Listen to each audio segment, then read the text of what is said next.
Good evening all, I'm Aditi Lamba and this is the Thursday night edition of South Asian News on Vision of Asia. The week is wrapping up with much still left to discuss and analyze pertaining to the ongoing India-Pakistan conflict post the Pulwama attack on the Indian Armed Forces in India-controlled Kashmir caused by suicide bombing claimed by a Jaish-e-Mohammed terrorist group. A few updates recently now see major powers across the globe coming together to decrease the tension between the two countries, who this week held airstrikes against each other, one from India attacking one of the terrorist units in Pakistan and another one via Pakistan in which Indian pilot was captured. With the ongoing tension, the United States has now become one of the strongest voices on the issue to stop any more military actions on both sides. Here, the U.S. Secretary of State Mike Pompeo said that Washington is deeply involved in dimming the heightened tension between India and Pakistan. His remarks come on the heels of comments made by President Trump as he wrapped his visit to Vietnam and headed home regarding talks about the leaders in New Delhi and Islamabad. Pakistan Prime Minister Imran Khan recently announced the release and return of the Indian Air Force officer Abhinandan Varthnam to New Delhi, in which could be seen as a result behind-the-scenes negotiations by Washington. We hope for some possible and some concrete solutions on the issue that South Asians are impacted all over with. Do send us your thoughts on events at itvgold.com while we continue to bring forth a lot more. On that note, let's begin tonight's segment comprising of reflections of South Asian culture and heritage coming towards the end of the week. Let's take a look at the headlines. Columbia Business School hosts India Business Conference 2019 in New York City. First Dalit Film and Cultural Festival hosts gala reception at Royal Albert's Palace in New Jersey. IFC presents Miss India USA 2019 beauty pageant at the Royal Albert Palace in New Jersey. A lot more on South Asians and their expressions right after a show break. Stay with us in Vision of Asia, voice of the community. We'll be right back.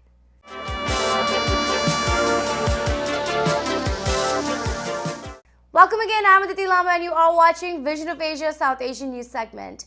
Let's begin the episode tonight taking a look at one of our top stories for the week. Recently held India Business Conference 2019 at Columbia University in New York. The conference is New York's most premier India-focused event that brings top influencers to congregate on country's most important issue, and this year saw influential and insightful voices who spoke on the themes of future of India and its ability to take the winning leap at an important time for the country. Bringing to the fore the 15th edition of the student-led conference by the Indian student body at Columbia University, the conference saw panels, sessions, presentations and interactions providing students a great insight into the future of India from many angles, including private equity, technology, entrepreneurship and much more. A great educating and inspiring platform. Let's take a look at the highlights from the South Asian millennials on the growth and sustainability of India and Indians.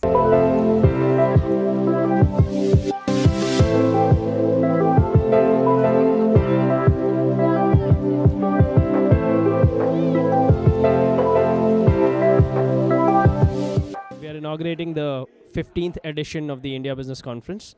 The theme of this year's conference is Future of India, Taking the Winning Leap.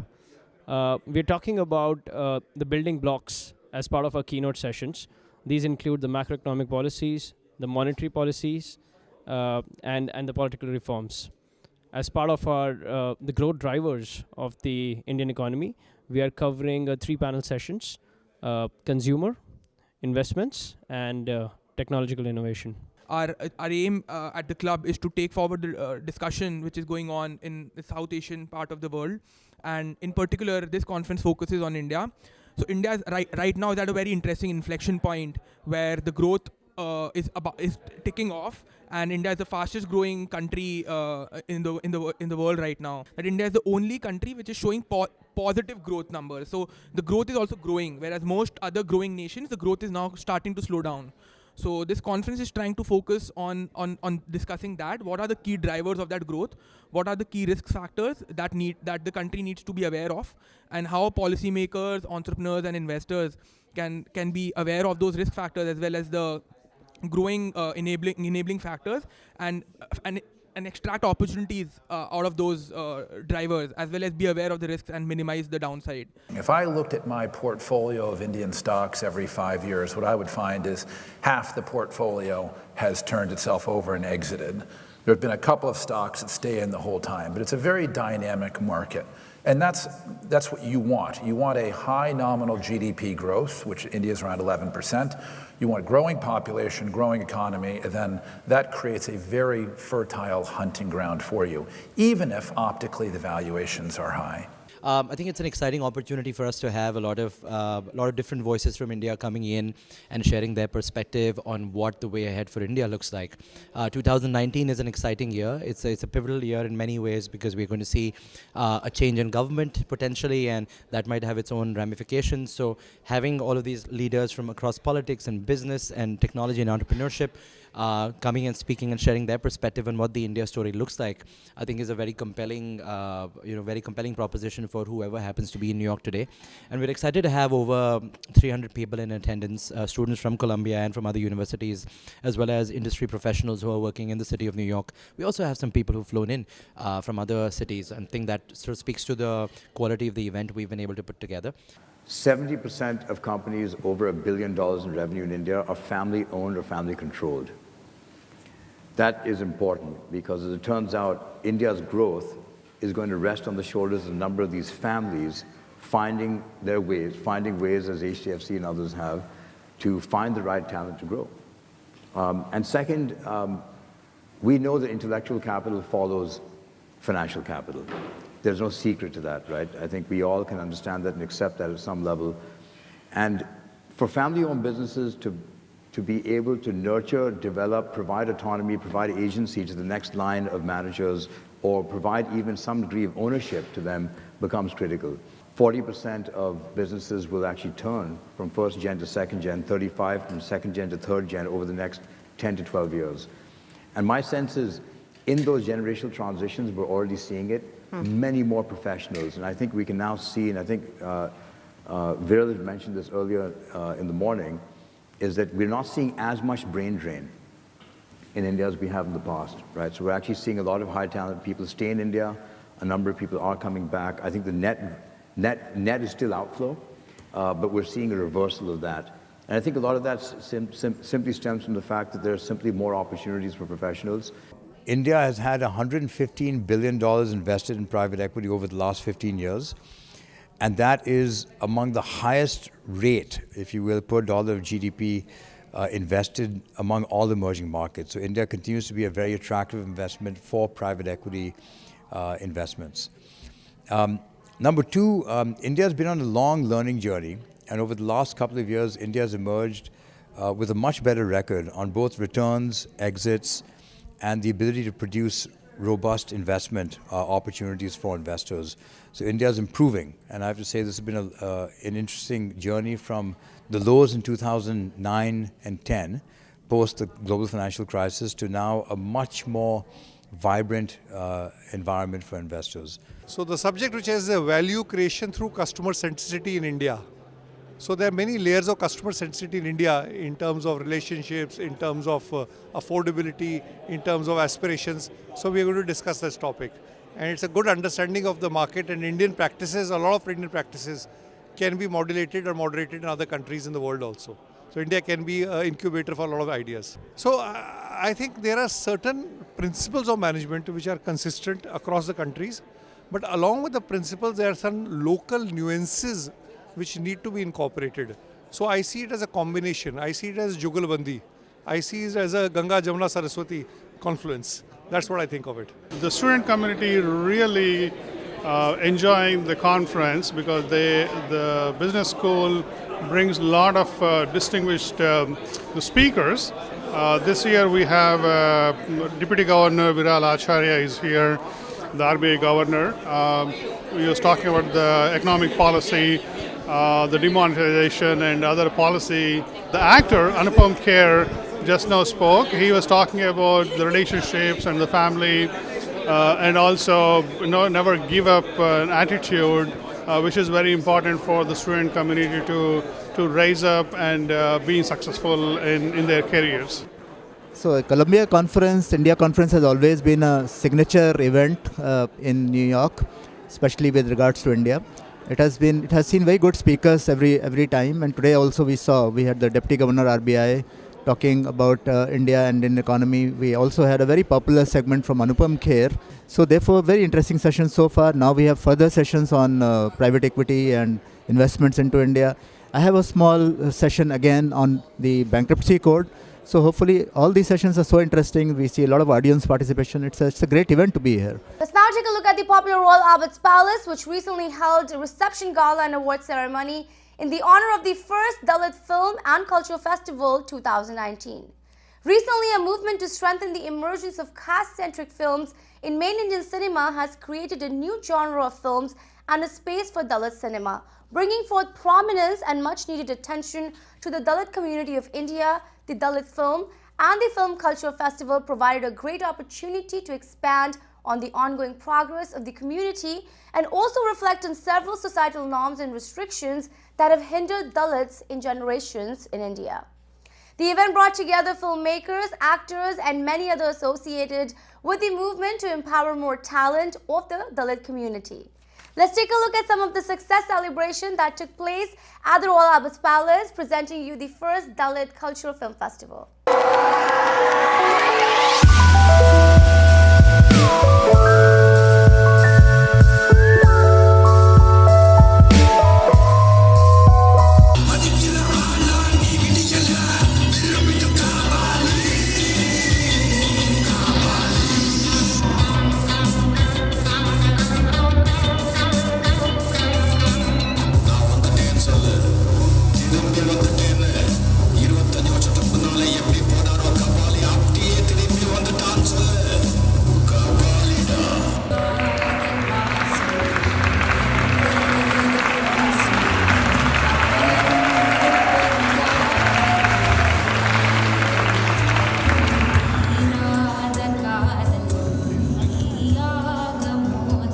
Thank you all.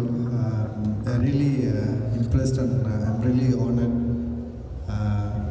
It's amazing. It's like a movement, I think. It's like a movement. We have to. In the next year, I will make a big movement, a big event also. It's amazing. I want to thank Suraj. He's a really fantastic guy. He have a big dream. I have with you, brother. Yes, we have to. Okay. Thank you, guys. Recently, I did one production also, Pariyeram Perumal. It's all movie based on Dalit politics and Dalit issues. Now, first time ever in Indian cinema, I don't know, in South cinema, like Tamil cinema, I openly speak to Dalit issues. Because I belongs to our Dalit community, I have a problem with before that made a lot of Tamil cinema. That's why I am not seen any Dalit character in this movie. That's why I just want to make my own story in my own voice. I'm really proud to be here, like a Dalit Film Festival in New York. I already went there in Boston and some conference. This guy Suraj invited me. I really moved. It's an interesting festival like this. Okay, they screened our movie like a Gala and Pariyeram Perumal also. It's an amazing movement. I think this is not a film festival. It's like a movement. You can compare with the black movement. Black create all medium like music, cinema, and sports and all. That's why we should create like this in our India also. Okay, Dalit have some interesting culture. I am proud. Really, I'm being a Dalit.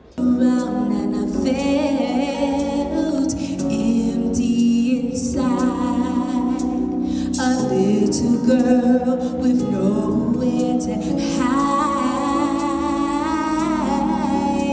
When I was a girl, I did foolish things. I did not feel love, nor knew what life could bring. A little girl with no one at my side. Transforming into greatness.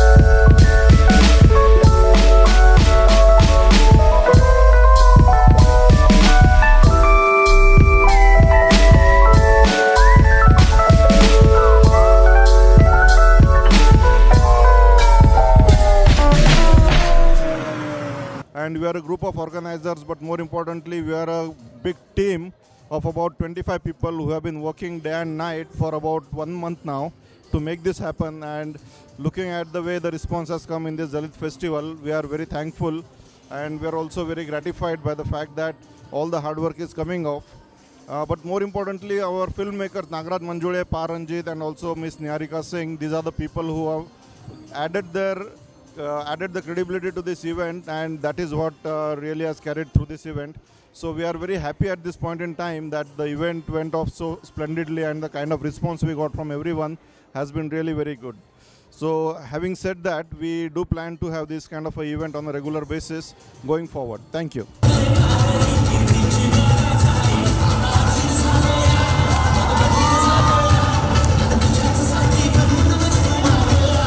Time for the show break. Stay with us on Vision of Asia, Voice of the Community. We'll be right back.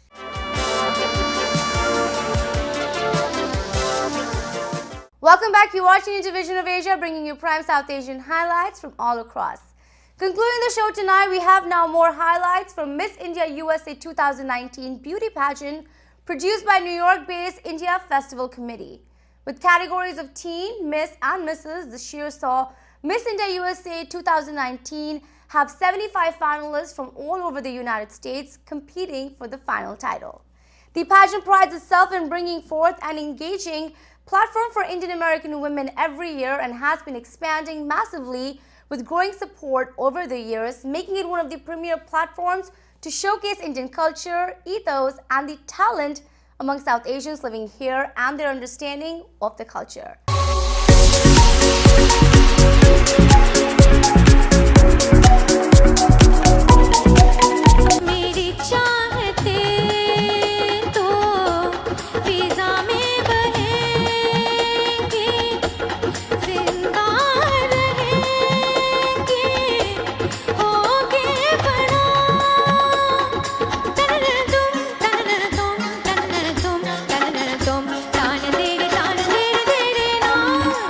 We had a spectacular event today with IFC and Miss Teen and Mrs. India.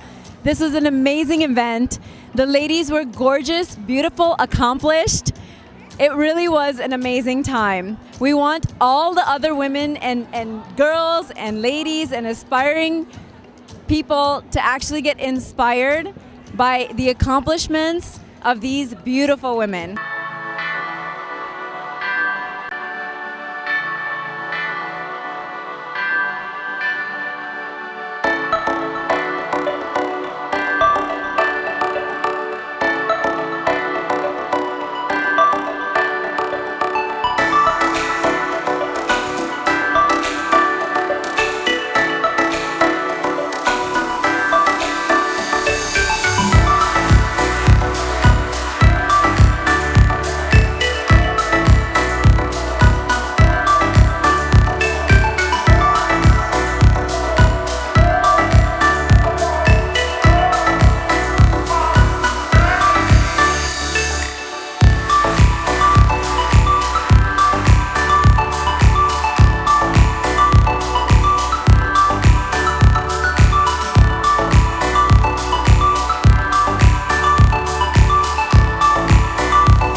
Today, this evening, celebrates womanhood from the delicate teenage years to the early adulthood to the later role of mother and professional.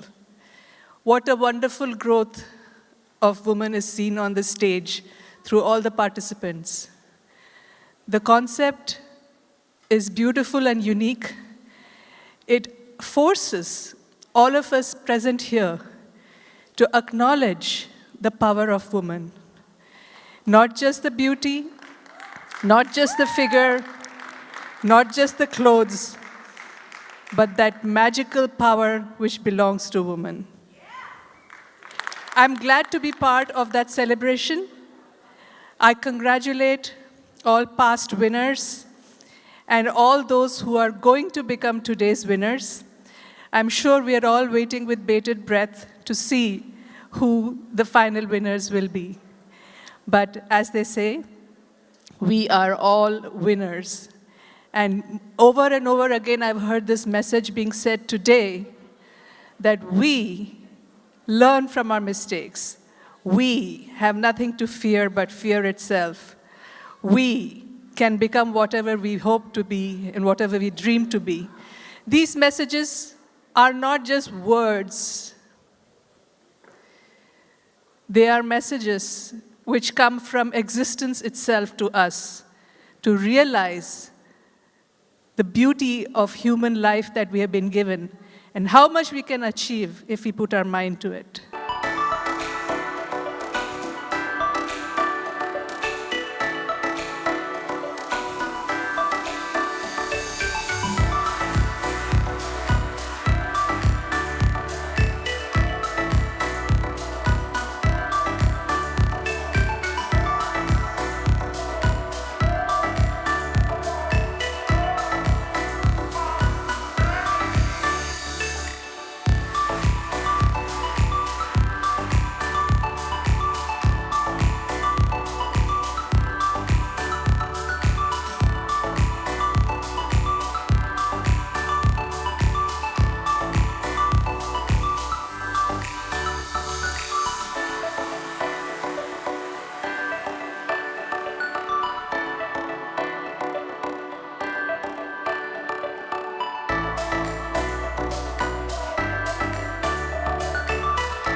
This was so wonderful. All the participants are great. It was just fun to be here. And you know, we have enjoyed this many times over the years, but this was definitely one of the best, and definitely encourage people to come and participate in this in the future years. Thank you. Hi, I'm Tanvi Gujral, Miss Teen India USA second runner-up. I'm so happy to be able to represent my state and my community, and I'm so grateful to be given this opportunity. Thank you. Hi everyone, welcome to ITV. We're at Miss India USA. My name is Shri Sani, and today we had Miss India USA 2018 crowned, and that was Kim. We also had Mrs. India USA and Miss Teen India USA. This pageant was started 40 years ago by Dharmatma Saran and Neelam Saran. They both started this platform to give back to our society. With my title, I've done a lot of charity works, and I'm so excited to see what these new girls are going to do with their charity work. And stay tuned for more.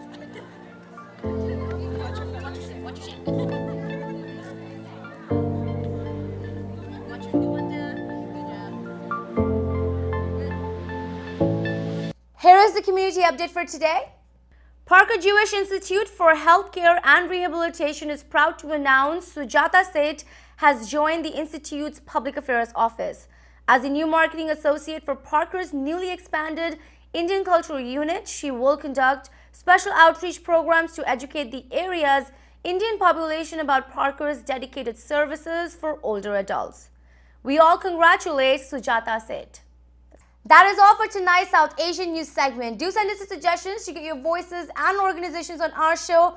Write to us on events@itvgold.com or follow us on Facebook @itvgold. You can also now subscribe to our YouTube channel to watch many of our popular shows for free.